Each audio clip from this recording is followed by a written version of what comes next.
செந்தில் பாலாஜிக்கு வந்து இந்த இவ்வளோ பெரிய சிக்கலை உருவாக்குறது யாருன்னா அண்ணாமலை தான். திமுகவுக்கு இன்னைக்கு மக்கள் மத்தியில் இவ்வளோ பெரிய டேமேஜ்னு சொல்லலாம். இவ்வளோ நல்ல காரியங்கள் செய்திருந்தால் கூட மக்களுக்கு கிட்டத்தட்ட 1000 ரூபாய் ஃப்ரீ பஸ்ஸு நிறைய பண்ணியிருக்குது திமுக அரசு. இருந்தாலும் இதெல்லாம் மங்கி போனது காரணம் யாரும் அண்ணாமலையுடைய இந்த ஊழல் குற்றச்சாட்டு அடித்து திமுக சுக்குனுக்கிற ஆக்கி வச்சிருக்கிறாங்க.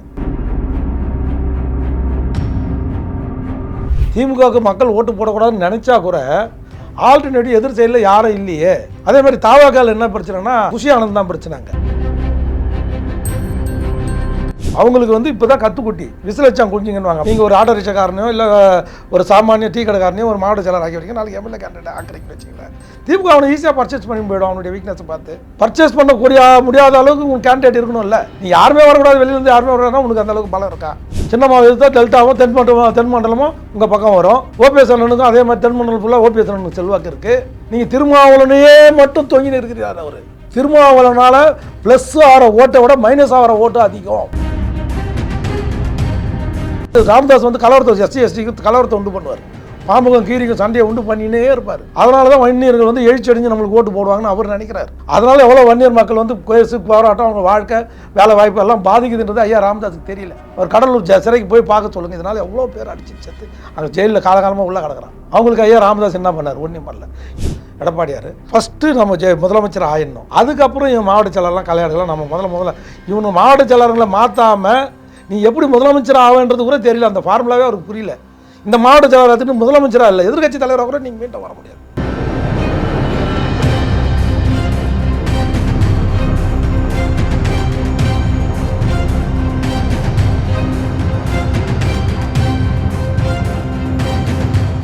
ரியல் ஒன் நண்பர்கள் உறவுகளுக்கு வணக்கம். தொடர்ச்சியாக பல்வேறு முக்கியமான தகவல்களை நம்முடைய உறவுகளுடன் பகிர்ந்து வரும் அதிமுகவுடைய முன்னாள் நிர்வாகி ஆவின் வைத்தியநாதன் அவர்கள் நம்முடைய இருக்கிறார். வணக்கம் சார். வணக்கங்க. நன்றி. மோடி அப்படின்னு சொல்லி பேசும்போது தான் இப்போ திருமாவளவன் அவர்கள் என்ன ஒரு விமர்சனத்தை முன்வைக்கிறாங்க அப்படின்னா, வெளிநாடுகளுக்கு செல்வதற்கு எம்பிக்களுடைய தூதுக்குழு அமைத்ததே வேர்ல்டு வைடா மோடியுடைய இமேஜ் டவுன் ஆகிருச்சு, இது ஒரு காரணம். இன்னொன்று வந்து நாடாளுமன்றத்தை கூட்டாமல் இருப்பதற்காகத்தான் இந்த எம்பிக்கள் தலைமையில் தூதுக்குழுவையே பிரதமர் மோடி அவர்கள் வெளிநாட்டுக்கு அனுப்புறாங்க அப்படின்ற கருத்துக்களை அந்த தூதுக்குழுவை அண்ணன் திருமாவளவனை சேர்க்கலன்னு வருத்தமாக இருந்திருக்கும்.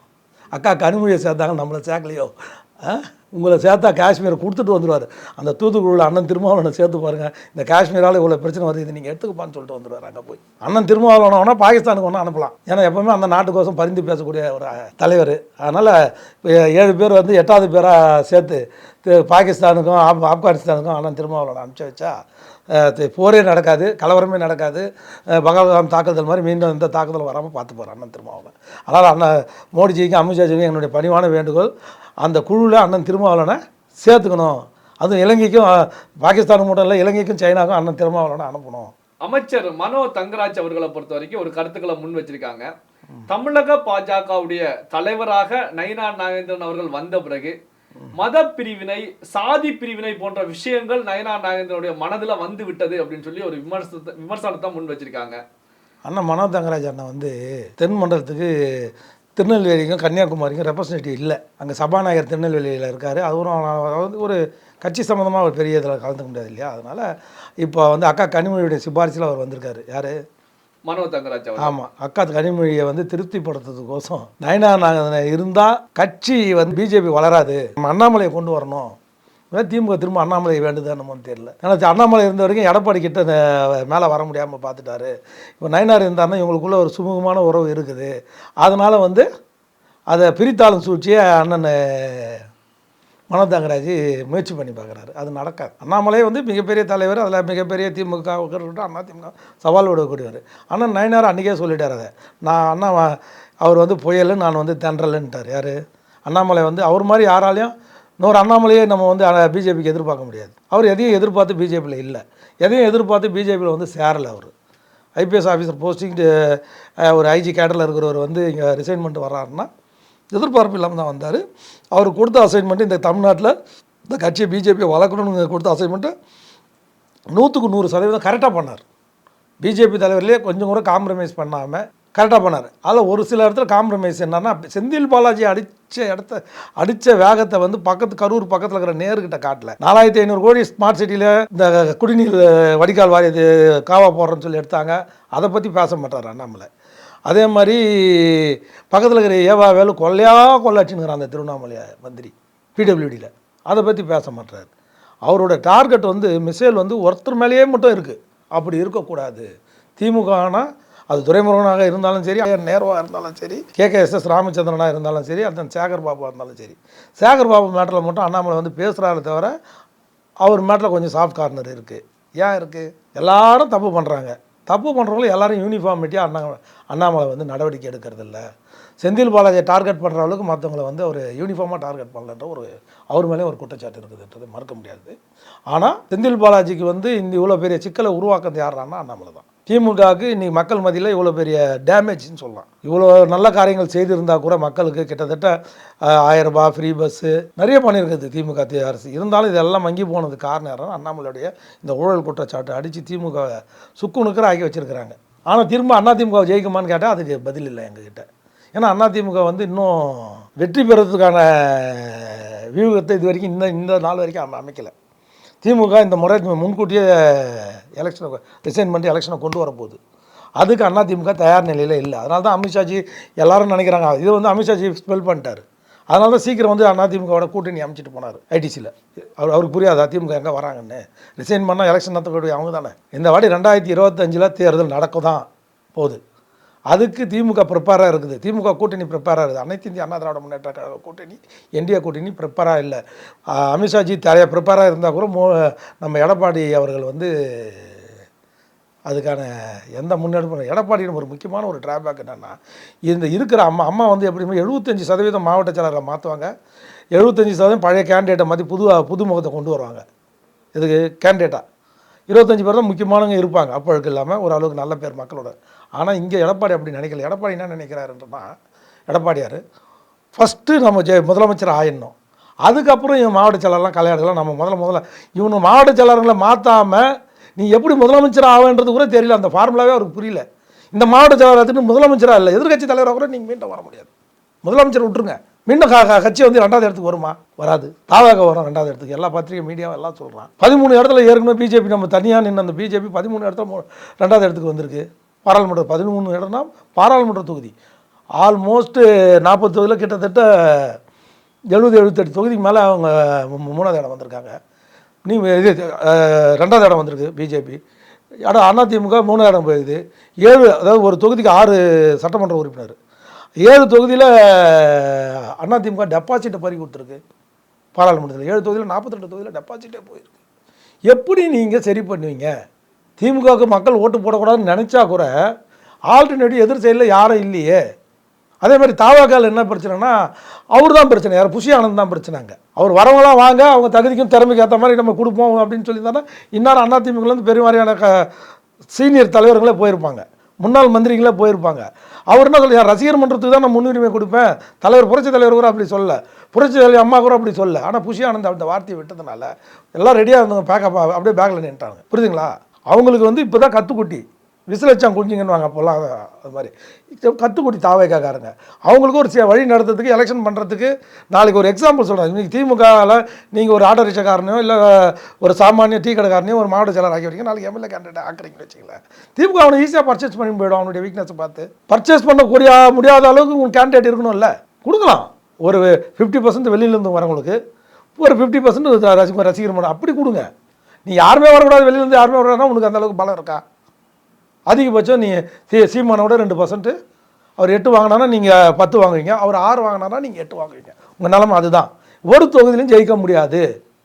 விஜயா நின்னா கூட தனித்து நின்னா ஜெயிக்க முடியாது கூட்டணி இல்லாமல். விஜய் அப்படி நின்று தான் நீங்கள் ஈரோடு கிழக்கு தொகுதி திரும்ப எலெக்ஷன் வந்து அன்றைக்கி நின்றுக்கலாமே. அவர் இன்னும் சினிமா நடிச்சிட்டு இருக்கிறாங்க. எலெக்ஷன் வரும்போது இன்னும் படப்பிடிப்பிலே இருக்கிறார். அவர் வருமானத்தை விட்டு கொடுக்குற மாதிரி இல்லை. அரசியலுக்கு செலவழிக்கிறதுக்கும் அவர் தயாராக இல்லை. எப்படி கட்சி நடத்துவார்? சரி, செலவழிக்கிறவங்களாவது கூட்டணி கூப்பிடுறியா? நீங்கள் ஓபிஎஸ் அப்ரோச் பண்ணியிருக்கணும், அண்ணன் பண்ருட்டியார் அப்ரோச் பண்ணியிருக்கணும், தியாகத்தில் சின்னமாக விஜய் வந்து பார்த்துருக்கணும். உங்கள் ஆதரவுலாம் எனக்கு கொடுங்க, அங்கே தான் எடப்பாடி உங்களை ஏற்றுக்க மறுக்கிறாரு அப்படின்னு இந்நேரம் நீங்கள் இவங்களெல்லாம் சரி பண்ணி உங்கள் பக்கம் இழுத்துருக்கணுமா இல்லையா? சின்னமாக எழுத்தா டெல்டாவோ தென் மண்டலமோ உங்கள் பக்கம் வரும். ஓபிஎஸ் அண்ணனுக்கும் அதே மாதிரி தென் மண்டலம் ஃபுல்லாக ஓபிஎஸ் அண்ணனுக்கு செல்வாக்கு இருக்குது. நீங்கள் திருமாவளனையே மட்டும் தொங்கி இருக்கிறார். அவர் திருமாவளனால் ப்ளஸ் ஆகிற ஓட்டை விட மைனஸ் ஆகிற ஓட்டு அதிகம். அதாவது ஒரு தொகுதியில் திருமாவளவன் உங்கள் கூட இருந்திருந்தான்னா அந்த தொகுதியில் எப்படி நம்ம வன்னியர் இருந்தாலும் நான் வன்னியர் எல்லாம் ஒன்றாயிடுவாங்க. அதே மாதிரி எஸ்சி எஸ்டி பிரிவில் சேர்ந்த பட்டியலினத்து மக்கள் இருந்தாங்கன்னா இவங்களுக்கு எதிராக மற்ற கம்யூனிட்டிலாம் வந்து ஒன்றா நிற்கும். ஆன்டி எஸ்சி எஸ்டின்னு ஒரு கும்பல் உருவாகும். இது வந்து ஓட்டுற திமுகவுக்கும் சேர்த்து தான் சொல்கிறேன்.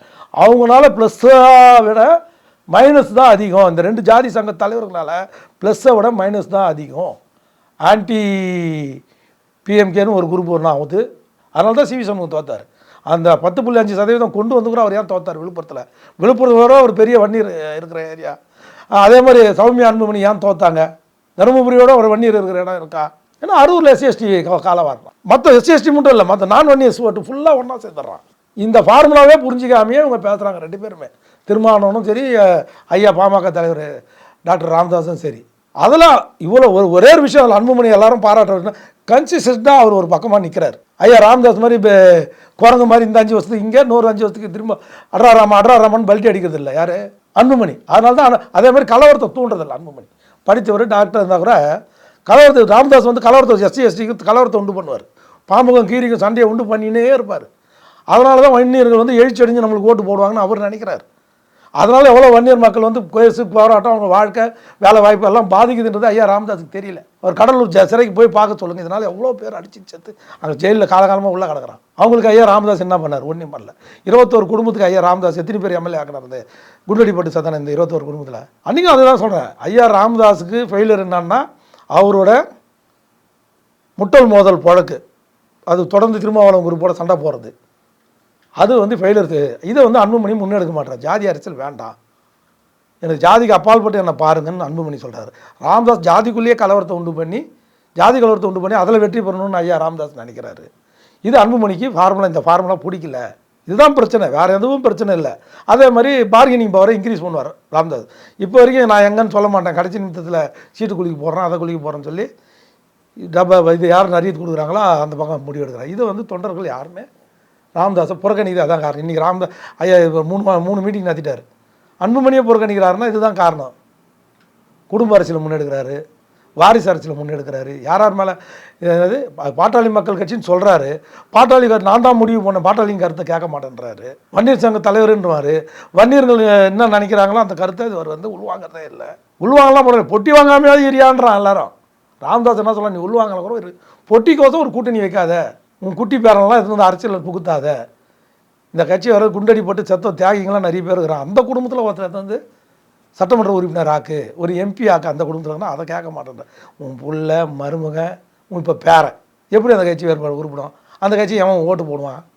அதே சமுதாயத்தை சார்ந்தவன் நான் இருந்தாலும் சொல்கிறேன், நான் வருத்தத்தோடு சொல்கிறேன். அவர் வந்து பணம் சேராத வரைக்கும் 3 ரூபா டாக்டராக இருந்த வரைக்கும் வன்னியர் சங்கத்துக்கோசம் போராடினார். எப்போ ஒருத்தருக்கு வசதி வாய்ப்பு பெருகிடுச்சோ, இன்னைக்கு 1000 கோடி மேலே சொத்து வசதி வந்துடுச்சோ, அவரோட வீரம் போயிடுச்சு. அவர் பையன் அவரும் சொகுசு வாழ்க்கை வாழ ஆரம்பிச்சிட்டாரு. ஐயோ பையன் என்ன மாதிரி வாழ்க்கை, என்ன உன்ன மாதிரி அதிகம் என் பையன் வாழ்ப்பான், என் பையன் என்ன மாதிரியா இருப்பான், நம்ம பட்ட கஷ்டம் படக்கூடாதுன்னா பையன் எடுத்துன்னு வராங்க.